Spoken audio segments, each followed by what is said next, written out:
semester what you're doing, and you're taking Grammar 1, which is our critical thinking course, which involves Grammar 1 and Grammar 2.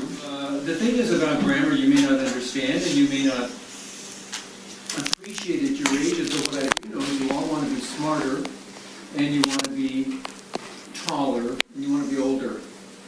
That's usually what everybody wants to be, right?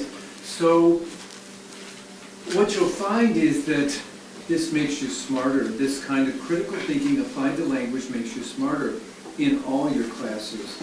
It increases your attention and critical thinking as it focuses on language. Now, critical thinking is greatly misunderstood. What is critical thinking? Everybody talks about it. It just means, well, you're thinking when you're smart, you know, that kind of stuff, the critical thinking. But what is critical thinking? Well, critical thinking really is seeing the difference between, let's say, just two things. And you can see that this is different from that, right? And you all apply critical thinking to numbers. We all do that. That's mathematics. When we apply critical thinking to measurement and quantity, that's a very good thing, but that doesn't transfer to language. For our critical thinking to be applied to language, we have to train ourselves to use it properly, to understand the different components, just as we understand different numbers and different functions of numbers, addition, subtraction, etc., and then even more sophisticated ones in algebra. We keep applying our critical thinking and then expressing it, either through computation in math or through writing in language and speaking. So when you express the differences, you know, inherent here in these words, like look, when you're saying that look is a main verb, well, your critical thinking is at work because look can be a noun. He gave me a look that sent shivers down my spine, you know. Well, then that's a noun. So you're seeing the difference, and then you're expressing the difference when you speak and saying, well, look is a verb phrase, look is the main verb, and will is the helping verb. So you're applying your critical thinking to the construction of a single sentence, to the ideas contained in a single sentence, and to the separate words that are used to express the ideas contained in a single sentence.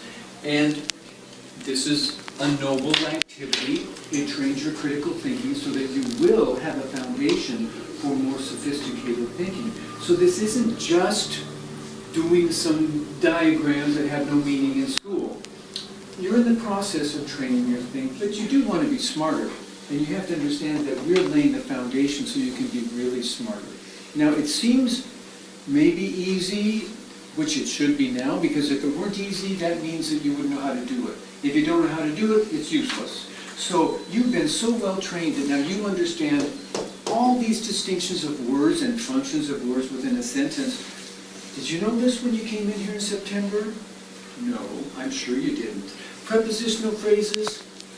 I'm sure you didn't, because I had students from San Marino in high school in honors English come in and say, boy, we started prepositional phrases today, and nobody even got it. They don't even know what prepositions are. My friends are, is this a preposition? And it's a noun, you know, or an adverb.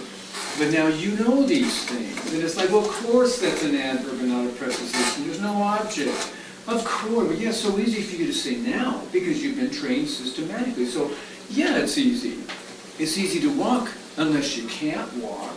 Then it's extremely difficult, right? You have to try, what do I have to do to take the next step? And then when you're older, you have these big thoughts, and you can combine all these ideas because you can recognize them. You'll have the structure to express them. And it'll be in your command, you see. You'll have control of it. So that's what we're working toward.